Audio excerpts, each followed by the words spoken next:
There I am. I see myself down in the lower right-hand corner. Hi, students. It's Mr. Rich. It is time for another Sunday math Q&A. If you have any questions that you want me to work about your homework, you can send them to me. If you're one of my students, you've got my email address and you can send that to me. I'll keep my eyes peeled for any messages that come in through my email.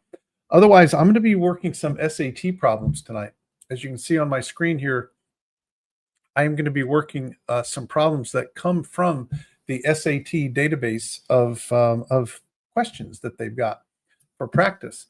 And the ones that I'm working here are ones that were released in their latest drop about probably a little bit more than a month ago.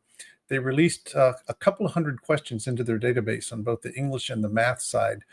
And what I'm working here are going to be advanced math problems from the advanced math domain of the SAT.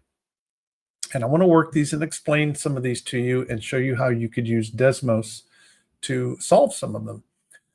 And if you have any questions along the way, you can post a message in the comment section and I'll be happy to help with any questions that you have. All right.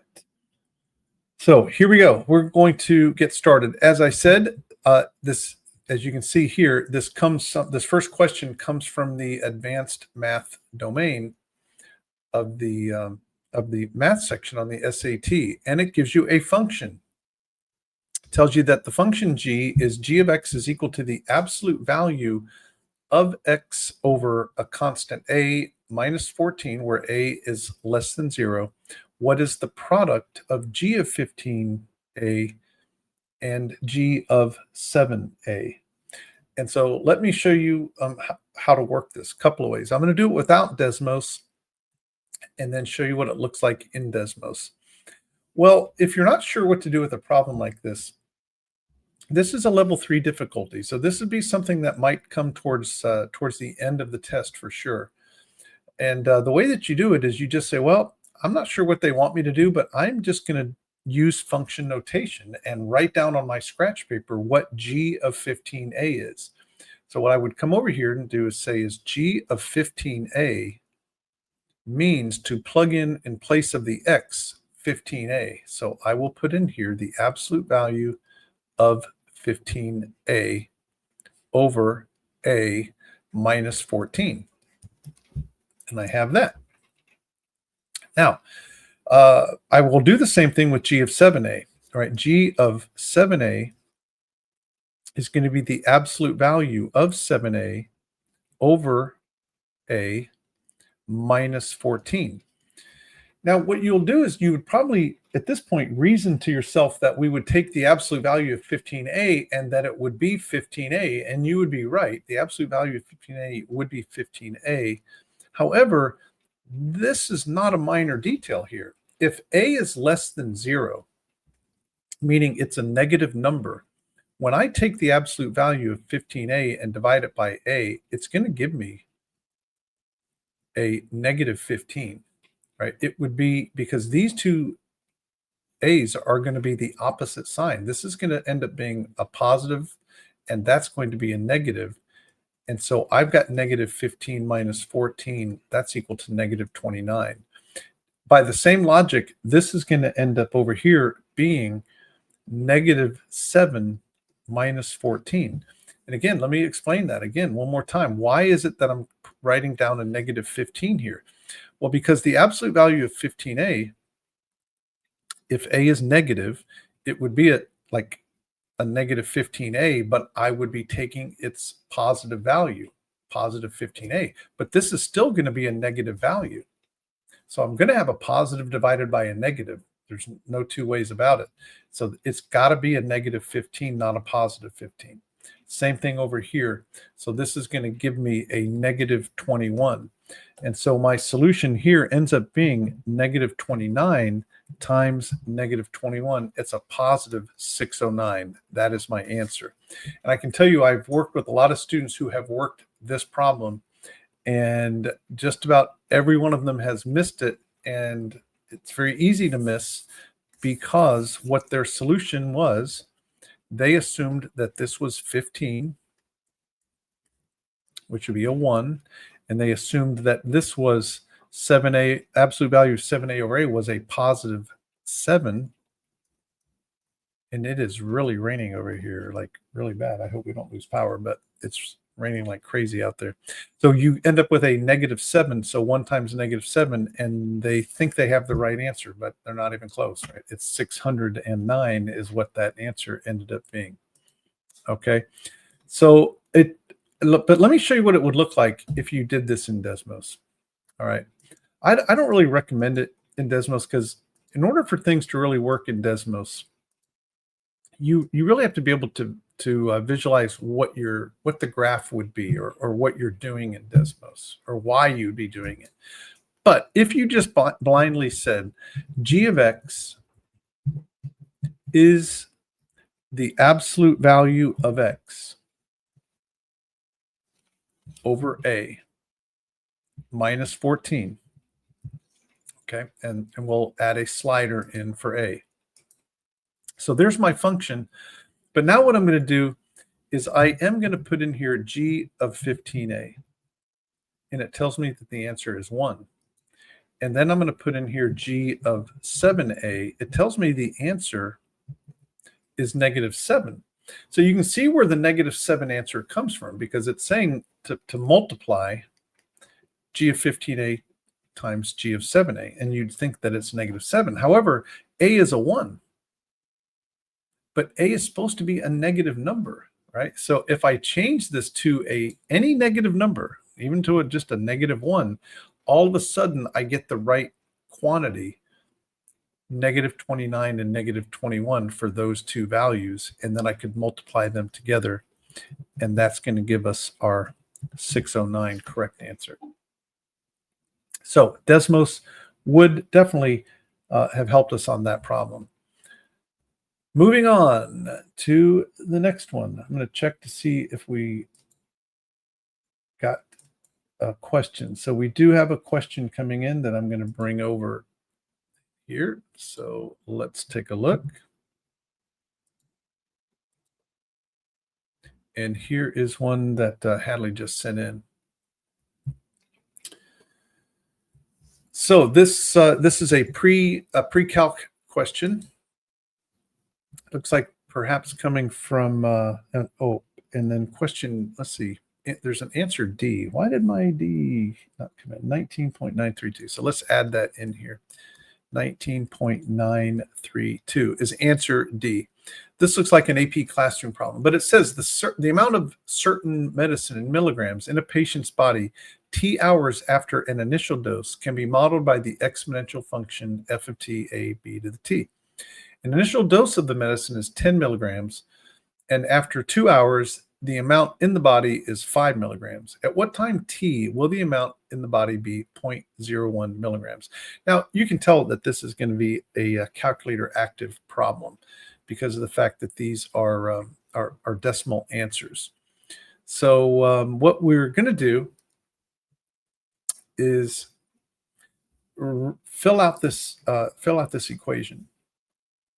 So what we know is that the a in this exponential is the initial dose, 10 milligrams. So we know that this function will be f of t is equal to 10 times b to the t power. So I do need to find out what the base of the exponential is going to be, and I will use this fact right here that after 2 hours, there's 5 milligrams in the body. So that means that 5 would be equal to 10 times b to the second power. Now I'm going to pull up the TI-84 because Hadley would definitely be using the TI-84 on her summative this week to solve this. So what I'm doing is solving for b. So I will divide by 2, or excuse me, by 10. So that will give me 1/2 equals b squared. So I'm going to just go ahead and take the square root of 1/2. Which is 0.707. So the base of the exponential is 0.707. So now we know that f of t is 10 times 0.707 raised to the t power. And now what we want to do, it says at what time t will the amount in the body be 0.01 milligrams. So a couple of ways we could do this here, Hadley. What we could do is once we now have our base in here, is we could, so we have the complete equation, we could stick 0.01 in and solve it with algebra. And we'll use our calculator certainly to help us. So what I would do is I would divide the 0.01 by 10. And we got 0.001 equals 0.707 raised to the t power. Now what I'm going to do is I am going to use a logarithm to solve this.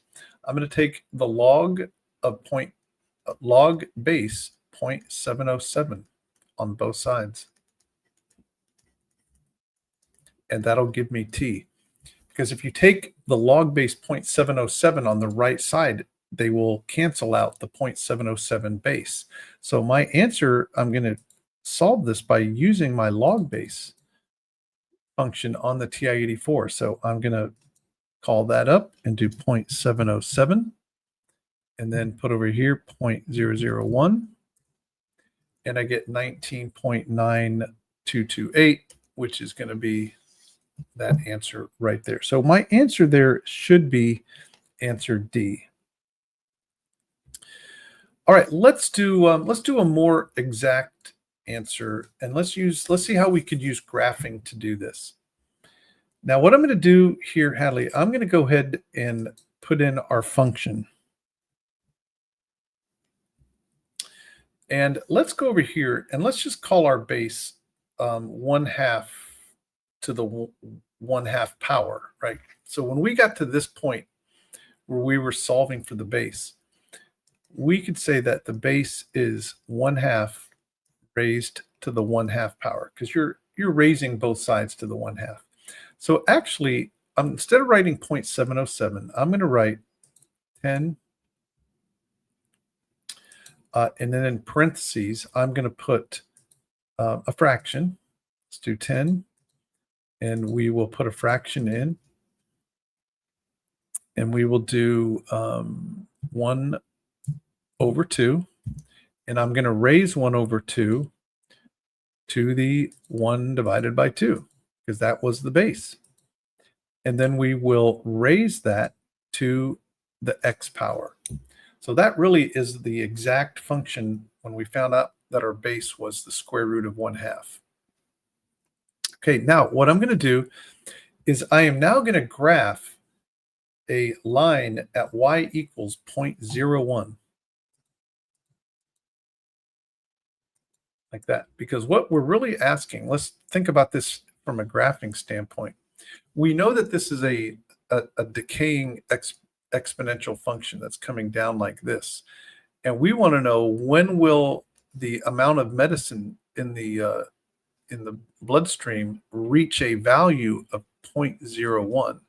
So we're trying to find where that y value of 0.01 will intersect our decaying exponential function.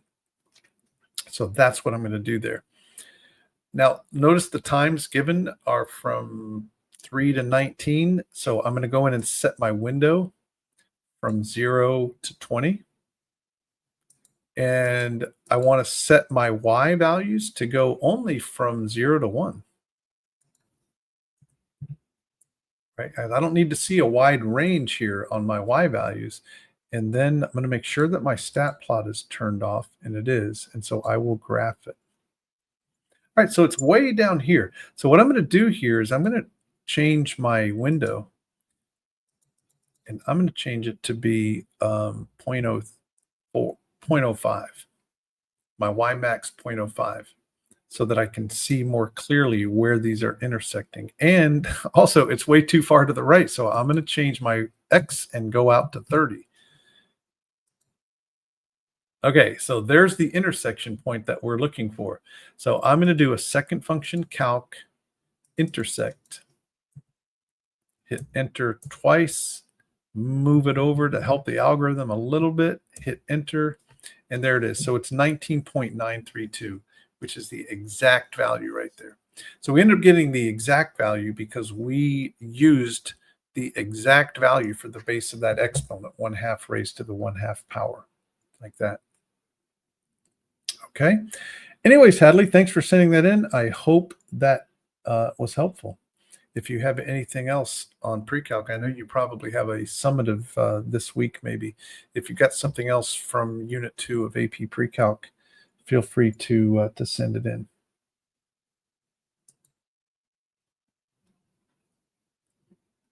Otherwise, we will return to doing a few more problems here. Next one that I'm going to work from the advanced math is this one. This says in the given equation, C is a constant. The equation has exactly one solution. What is the value of C? Well, we're going to switch back to Desmos because if we're doing SAT, we will be working in Desmos. I don't recommend using your graphing calculator. Really, you should have done enough prep for your SAT that you know how to use Desmos so that it's going to be faster in everything that you need to do calculation-wise versus the TI-84. Now, if I were to take a graphing approach to this, what I'm going to do is I'm going to graph the left-hand side of this equation and graph the right-hand side, because that's how we solve equations using Desmos.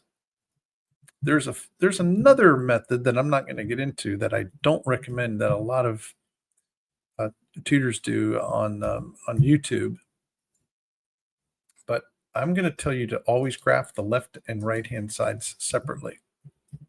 So there we go. So I'm going to, we'll spread this out just a bit here so we can get a better look at it, and we'll zoom out.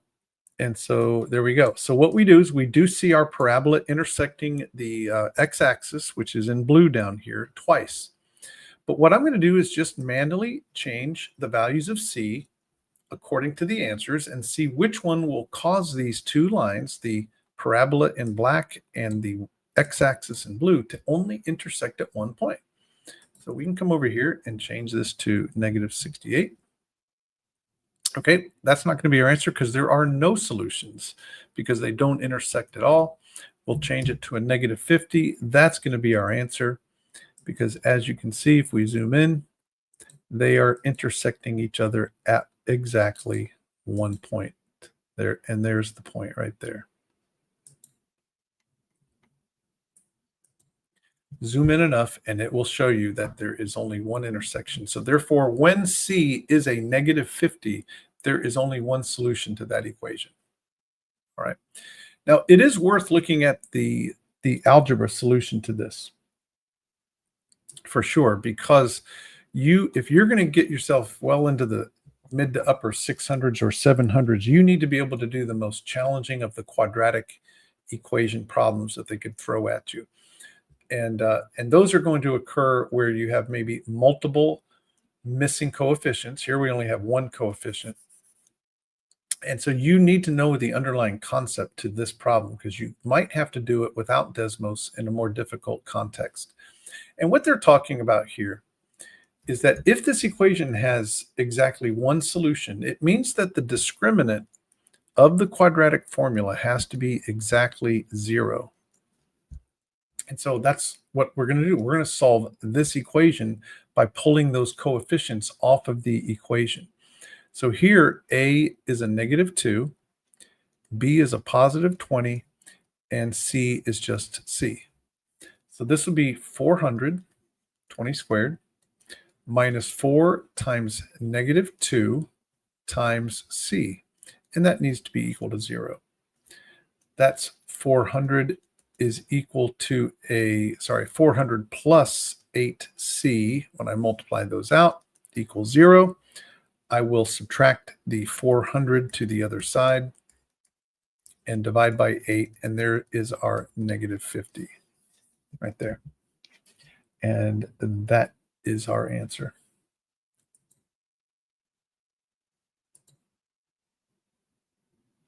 Okay.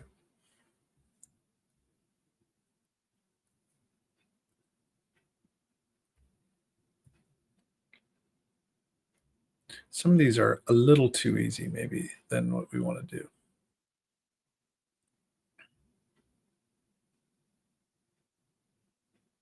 Okay, let's give this a shot.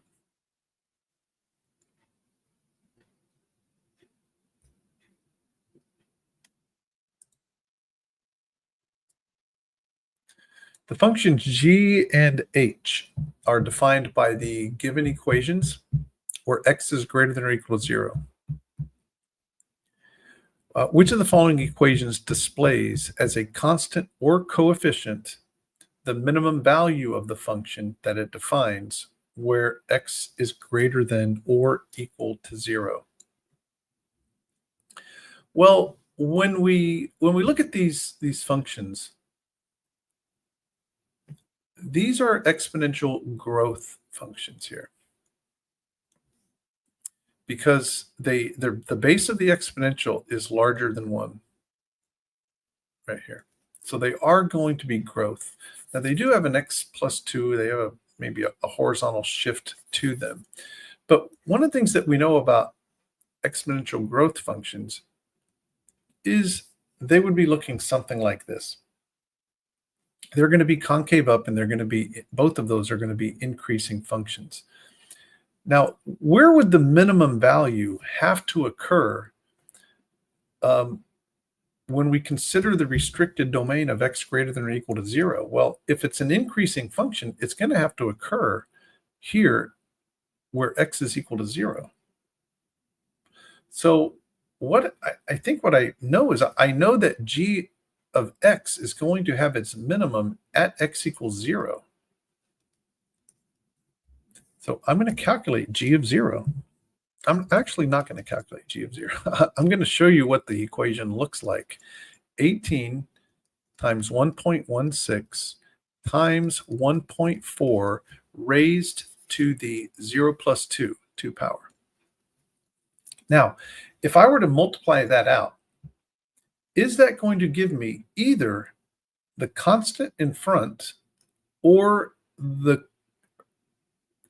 as a constant or coefficient? Yeah, is it going to give me that constant or coefficient in front? Is it going to give me either an 18 or a 1.16? There's no way that that would give me that,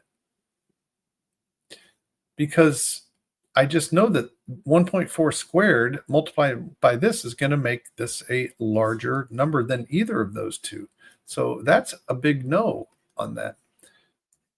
H of 0 would be its minimum value, and that again is 18 times 1.4 to the 4th power. And whatever that number is, it's not going to be 18. So it's neither 1 nor 2. Okay, so that's going to be our answer there.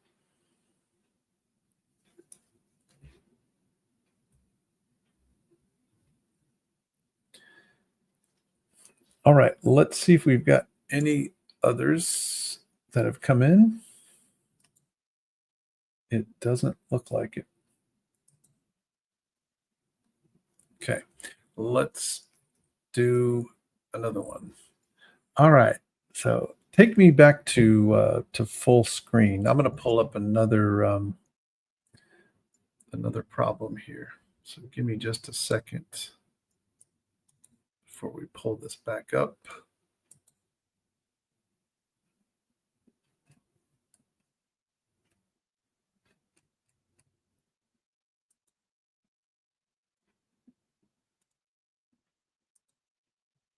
And we're going to go to the algebra domain on the most recent release of the College Board problems.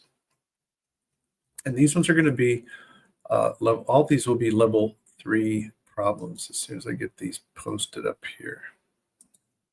All right, so let's share my screen back.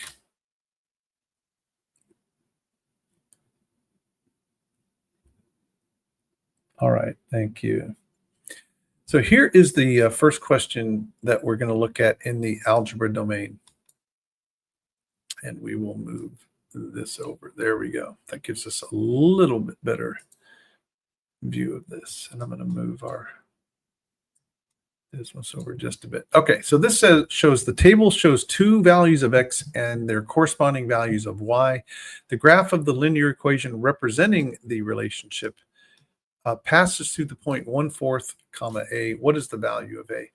Well, the whole idea here is that they want you to get the equation of this function, of this linear function. It's a linear equation. So the thing that I'm going to do is I'm going to use Desmos to give me the linear equation. I can do it pretty fast without Desmos, but I'm going to type the word table and make myself a table and then put in the two ordered pairs and tell it to run the regression. It defaults to linear.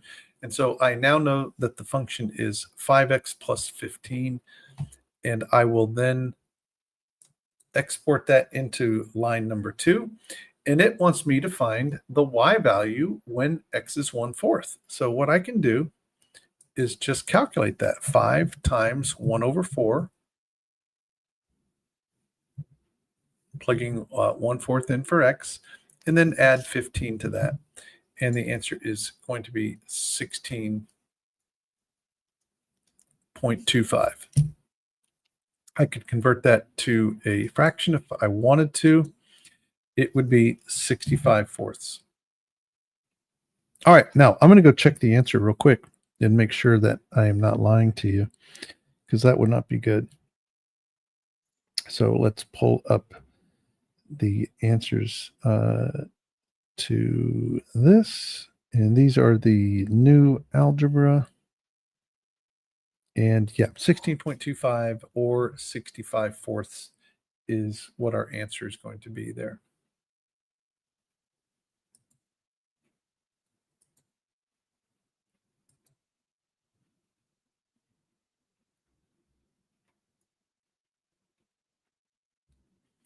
Next question. A manufacturing plant makes 10-inch, 9-inch, and 7-inch frying pans. During a certain day, the number of 10-inch frying pans that the manufacturing plant makes is 4 times the number n of 9-inch frying pans it makes, and the number of 7-inch frying pans it makes is 10. During this day, the manufacturing plant makes 100 frying pans total. Which equation represents the situation? Well, they got the 10-inch, 9-inch, and 7-inch here all over the place. But you know what? The inches of the frying pans have nothing to do with how many frying pans they're making. So I'm pretty sure that those two equations that have 10s, 9s, and 7s, the inches of the frying pans, it's not going to have anything to do with how many frying pans they're making, okay? However, we have to now go through and make sense of what they're telling us starting right here. It tells me that the number of the 10-inch frying pans, so we'll call the 10-inch pans, is 4 times the number of n of 9-inch frying pans. So 9-inch frying pans are represented by the variable n, the number n of 9-inch frying pans. And so then the 10-inch frying pans are 4 times that. So the number of 10-inch are 4n, and the number of the 10-inch pans is 10. Yeah, so we have another, and there were 10 of those. So 4n plus n plus 10 must be equal to 100. So that's going to be my answer right there. And we definitely did not want to get confused with the inches of the frying pans. That would not be part of the equation. It was just n's, 4n and a constant there. Let's move on to the next one. In the given equation, S and R are constants and S is positive. If the equation has infinite solutions, what would the value of S be? All right, so a lot of students struggle with these because they're not sure what that means about infinite solutions. So what I like to show students is take you back to Algebra 1 and remind you of some problems that you learned when solving equations. So a totally separate problem. If I told you to solve this equation for x, you would first start off by distributing to get rid of the parentheses. And it would leave you with that right there. You would then have subtracted 4x on both sides, and you'd realize that, wait a minute, when I subtract 4x on both sides, the variable disappears from the problem, and I'm left with something that is not true. And so we taught you that when the variable disappears and you're left with an equation which is false, that means there are no solutions to the equation. That when they told you to solve this equation, they were kind of fooling you because there are no solutions to it. There is no value of x that you can plug in and make that equation true. Well, that was one kind of equation. The other thing that can happen to you is suppose that at this step we had a minus 12 because that was a 3.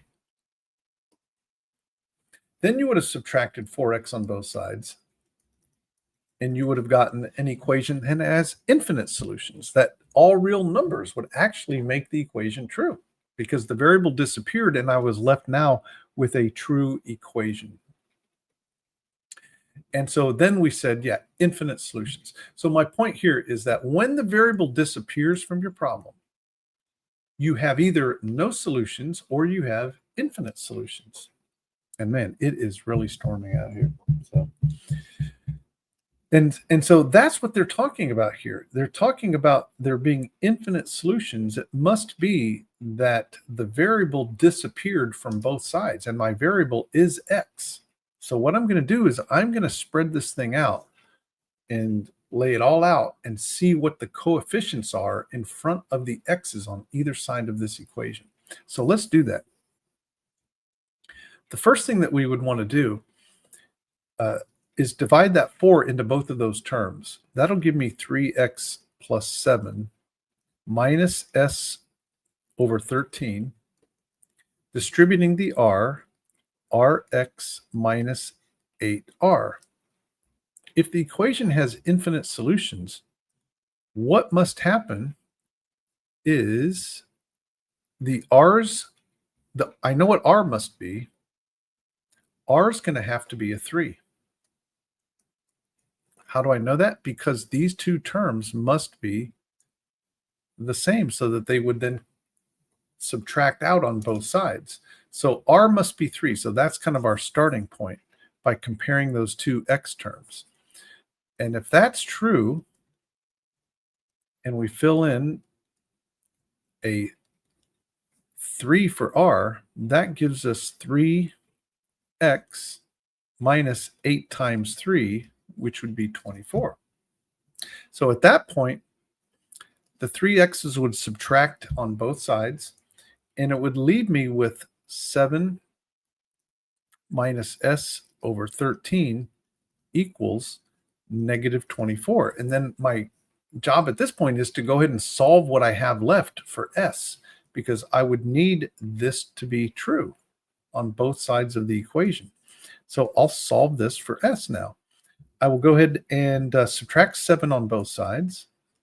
So I get negative s over 13 is equal to negative 31.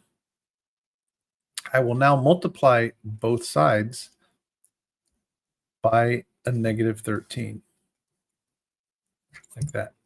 That will, when I multiply both sides by a negative 13, it'll leave me with s. And so what I should get here, students, unless I've made a mistake, I'm going to check my answer and make sure that I am not making a math error somewhere. I should have 31 times 13. I should have a 403. Now, let's check that answer.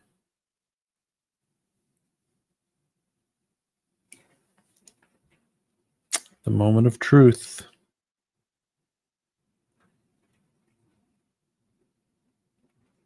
Whew, yeah, it's 403 is our answer there. All right, checking to see if any other questions came in. No questions came in. And you know what? we're going to call it a night. We're going to end up a little bit early. So I do thank you for watching. If you are watching us live, or if you're watching it on the replay, my name is Mr. Rich. I do tutoring here in Jacksonville. I do both high school math, and I have a team of tutors that works with me, and we cover all levels of math. So if you have any interest in getting some help from me, maybe we can flash up here my contact information.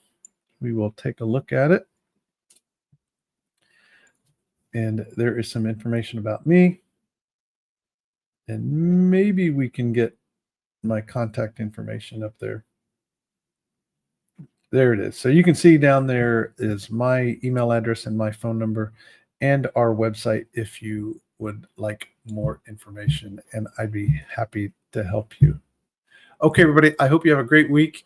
And the SAT is a week from this coming Saturday, the November 8th SAT. So next week I will be doing more SAT. All right, everybody, thanks. I'll see you next week. Bye.